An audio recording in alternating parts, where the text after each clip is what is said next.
Hello friends, welcome to a new video of BMLT education point. আজকে আমরা আলোচনা করব প্লাজমা অ্যান্ড সিরাম। এই যে প্লাজমা সিরাম, এই দুটো হচ্ছে আমাদের ল্যাবরেটরির ক্ষেত্রে খুবই মোস্ট ইম্পর্টেন্ট জিনিস, যেগুলোর সাহায্যে আমরা টেস্টগুলো করে থাকি। তো এই প্লাজমা সিরামের মধ্যে ডিফারেন্সটা কী, এটা সম্বন্ধে আজকে আমাদের আলোচনা করব। আমি এখানে দুটো টিউবের ছবি এঁকেছি এবং তার সাথে এখানে দেখিয়েছি যে কোনটা প্লাজমা এবং কোনটা সিরাম। এবার ডিফারেন্স কী?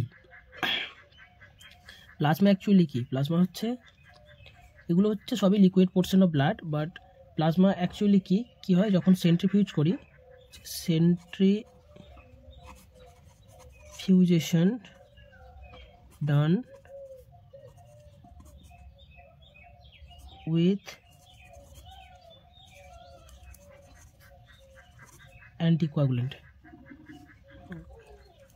প্লাজমার ক্ষেত্রে কী হয়, আমরা সেন্ট্রিফিউজটা করবো কি অ্যান্টিকোয়াগুলেন্ট মিক্স করার পরে সেন্ট্রিফিউজ করবো, সেক্ষেত্রে আমরা হচ্ছে প্লাজমা।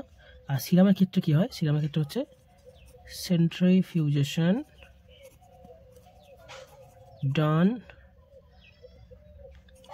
আফটার কোয়াগুলেশন, মানে হচ্ছে ব্লাডটা ক্লট করে যাওয়ার পরে যে সেন্ট্রিফিউজেশন করা, সেটার ক্ষেত্রে আমরা সিরামটা পাবো। এবং এক্ষেত্রে কোনো রকম অ্যান্টিকোয়াগুলেন্ট দেবো না, উইথাউট অ্যান্টিকোয়াগুলেন্ট। এবার অনেকে প্রশ্ন করলে যে প্লাজমা সিরামের ডিফারেন্স কী, সবাই শুধুমাত্র এটা বলেই থেমে যায়, কিন্তু অ্যাকচুয়ালি এই ব্যাপারটা বলে যদি থেমে যায় তাহলে তার উত্তরটা ভুল, ঠিক না। তবে অনেক ইন্টারভিউয়ার বা যে কোনো ক্ষেত্রে এটাকে গ্রাহ্য করে না, অনেক সময় করে না, অনেক সময় বলে যে না, তোমার উত্তরটা ঠিকঠাক হয়নি বা মনের মতো হয়নি। তো সেক্ষেত্রে আমাদের মেন যে ডিফারেন্স সেটা বলতে হয়, সেটা হচ্ছে কি প্লাজমার ক্ষেত্রে আমাদের ক্লটিং ফ্যাক্টরগুলো প্রেজেন্ট থাকে। ক্লটিং ফ্যাক্টরস প্রেজেন্ট, ক্লটিং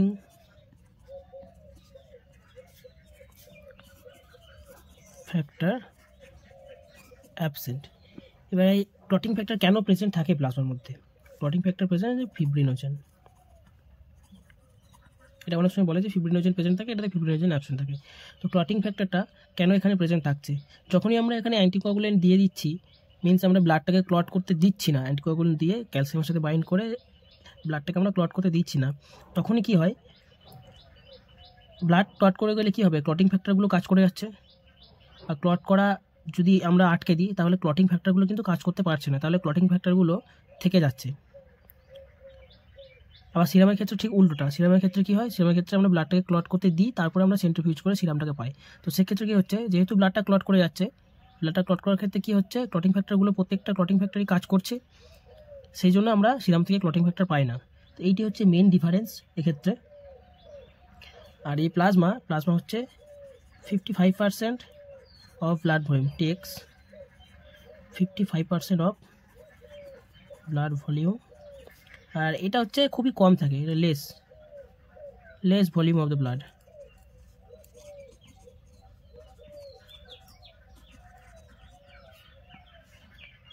এবার এখানে এই ছবি দুটো থেকে আমরা একটা জিনিস দেখব, কি হচ্ছে প্লাজমা আমরা কী করে পাচ্ছি, অ্যান্টিকোয়াগুলেন্টের সাথে মিক্স করে তারপরে আমরা সেন্ট্রিফিউজ করছি, যেখানে কী হচ্ছে আরবিসিটা নিচে থিতে যাচ্ছে, মানে RBC means red blood cells, যে সেলগুলো রয়েছে সেগুলো হচ্ছে নিচে থিতিয়ে পড়ে যাচ্ছে। তার উপরে একটা লেয়ার রয়েছে, এটা অ্যাকচুয়ালি নীল কালারের হয় না, আমি এটা নীল কালি দিয়ে দেখিয়েছি। এই লেয়ারটাকে বলছে বাফি কোট। বাফি কোটের উপরের লেয়ারটা হয়ে যাচ্ছে প্লাজমায়। বাফি কোটটা কি? বাফি কোটটা হচ্ছে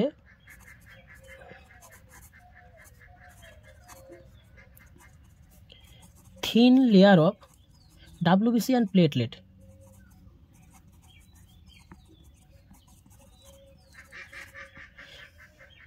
বাফি কোটটা হচ্ছে কি একটা thin layer of WBC and platelet. তো এই বাফি কোট এটা থাকে হচ্ছে 1%, ঠিক আছে, তার উপরে থাকে প্লাজমাটা। আর সিরামের ক্ষেত্রে এই যে নিচে ক্লট ব্লাড রয়েছে, ব্লাড ক্লট হওয়ার পরে সেটা একদম পুরোপুরি এখানে যেমন পুরো সমানভাবে সেলগুলো নিচে পড়ে থিতিয়ে যাচ্ছে, কিন্তু এক্ষেত্রে ক্লট থাকলে সমানভাবে হয় না, ক্লটটা একটু উঁচু নিচু বা এইভাবে একটা স্ট্রাকচার তৈরি করে নিচে থিতিয়ে থাকে। এটা হচ্ছে ক্লটেড ব্লাড। এটা কিন্তু ক্লটেড না, এটা যদি আমরা আবার মিক্স করি প্লাজমার সাথে, আবার কিন্তু হোল ব্লাড আমরা পেয়ে যাবো। কিন্তু এটা মিক্স করলেও আমাদের এটা ক্লটই থাকবে, উপরেরটা সিরাম হয়েই থাকবে, মিক্স হবে, কিছুটা সেল মিক্স হবে কিন্তু পুরোপুরি মিক্স হবে না। তো এই হচ্ছে প্লাজমা অ্যান্ড সিরামের ডিফারেন্স। মনে রাখবে মেইন ডিফারেন্স হচ্ছে ক্লটিং ফ্যাক্টর প্রেজেন্ট, এই ক্ষেত্রে ক্লটিং ফ্যাক্টর অ্যাবসেন্ট। এটা হচ্ছে সব থেকে বড় একটা ডিফারেন্স, এই ডিফারেন্সটা মনে রাখতে হয়। এটা না, এটা একটা খুবই গুরুত্বপূর্ণ জিনিস, এটা সবসময় মনে রাখা দরকার। আমাদের ল্যাব টেকনোলজিতে এমএলটি হোক বা বিএমএলটি বা এমএলটি যাই হোক না কেন, প্লাজমা সিরামের ডিফারেন্স হচ্ছে মেন, কারণ এই দুটো জিনিস নিয়ে আমাদের কাজ, এটা সবসময় আমাদেরকে মাথায় রাখতে হয়। আর একটা জিনিস বলার, যেটা হচ্ছে যদি কালারের কথা বলি, এটা হচ্ছে স্ট্র কালার্ড হয়, আর এটা হচ্ছে অ্যাম্বার কালার্ড, হালকা ইয়েলোইশ হয়, এর ইয়েলোইশ ভাবটা একটু এর থেকে কম। ব্যাস এইটুকুই। তো এই ছিল আজকের ভিডিও। যদি ভিডিওটি ভালো লেগে থাকে অবশ্যই আমার চ্যানেলটিকে সাবস্ক্রাইব করবে এবং একটা ভিডিওটিতে একটা লাইক করবে এবং আমার ভিডিওটা শেয়ার করবে প্রচুর পরিমাণে। দেখা হচ্ছে পরের ভিডিওতে। Thank you.